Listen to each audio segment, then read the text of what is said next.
Santapan Harian Rabu 9 Februari 2022.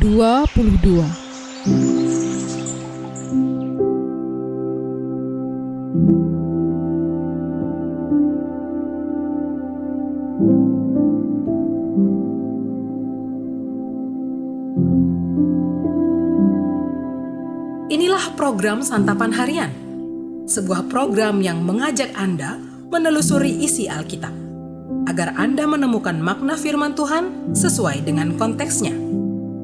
Santapan Harian tertuju bagi Anda yang ingin memiliki kehidupan rohani yang segar, kuat, dan sigap.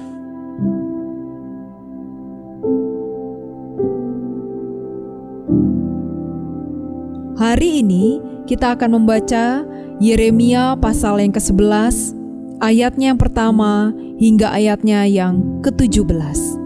Namun kita akan membacanya pada ayatnya yang pertama hingga ayatnya yang ke-5. Sebelumnya, mari kita berdoa. Kami mengarahkan hati ini kepada terang dan kebenaran sabda-Mu. Tuntunlah kami menuju kebenaran dan terang sabda-Mu ya Kristus. Di dalam nama-Mu yang begitu agung, Kristus Yesus, kami bersembah. Amin. Yeremia 11 ayat 1-5. Firman yang datang kepada Yeremia dari Tuhan, bunyinya: Dengarlah perkataan-perkataan perjanjian ini dan sampaikanlah itu kepada orang Yehuda dan kepada penduduk Yerusalem. Katakanlah kepada mereka, beginilah firman Tuhan Allah Israel.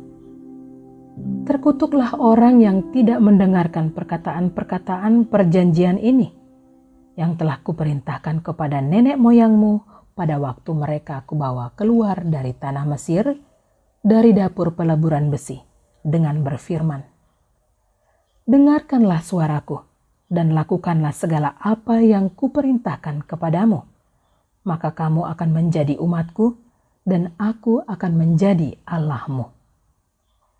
Sehingga aku dapat menepati sumpah yang telah kuikrarkan kepada nenek moyangmu untuk memberikan kepada mereka tanah yang berlimpah-limpah susu dan madunya, seperti halnya pada waktu ini. Lalu jawabku, begitulah hendaknya, ya Tuhan.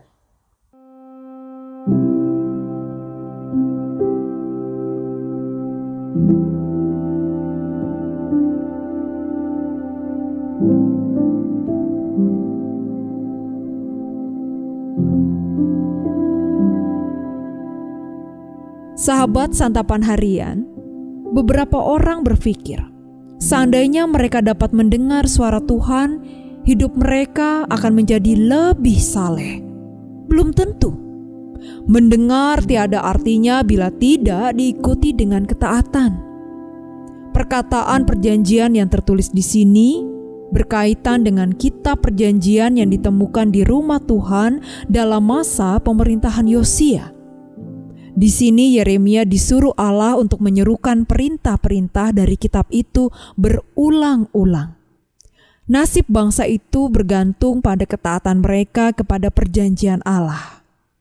Berulang kali Nabi Yeremia menyerukan, dengarlah perkataan-perkataan perjanjian ini, dan dengarlah suaraku. Sesuai titah Raja Yosia, segenap rakyat harus mendengarkan perkataan perjanjian itu. Namun sesungguhnya hati mereka jauh dari Allah. Mereka mendengar, tetapi tidak taat. Bangsa Israel diam-diam beribadah kepada ilah-ilah lain, seperti yang dilakukan nenek moyang mereka dahulu.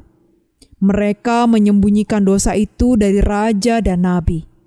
Namun Allah mengetahui perbuatan mereka. Allah memperingatkan tentang malapetaka hebat yang akan Dia datangkan bagi bangsa itu. Begitu hebat malapetaka itu sehingga diibaratkan pohon zaitun yang terbakar dalam badai. Ada ironi penghukuman Allah. Oleh karena mereka tidak mendengarkan suaranya, maka nanti ketika hukuman dijatuhkan, Dia tidak akan mendengarkan doa mereka. Bahkan Yeremia pun dilarang mendoakan bangsa itu. Berdoa agar orang lain diampuni Allah hanya efektif bila orang itu sendiri berdoa. Tuntutan Allah kepada umat-Nya adalah, dengarkanlah suaraku. Mendengar berarti taat. Kita belajar taat dengan melakukan perintah-perintah Allah yang tertulis dalam Alkitab. Dalam momen-momen khusus, kita juga belajar taat kepada Roh Kudus yang berbicara dalam hati kita. Anugerah Allah adalah bila kita dapat mengetahui apa yang dikehendakinya. Mari kita tanggapi dengan menaati perintah-Nya. Anugerah Allah memampukan kita untuk mendengar dan melakukan segala kehendak-Nya. Mari kita berdoa. Firman-Mu ada di hati kami, ada di hidup kami, ada di langkah kami. Firman-Mu terus bertumbuh, menyinari hati kami, dan berbuah. Kristus, kami berjanji untuk setia mendengar dan melakukan firman-Mu. Di dalam nama-Mu, Kristus Yesus, yang memampukan kami. Amin.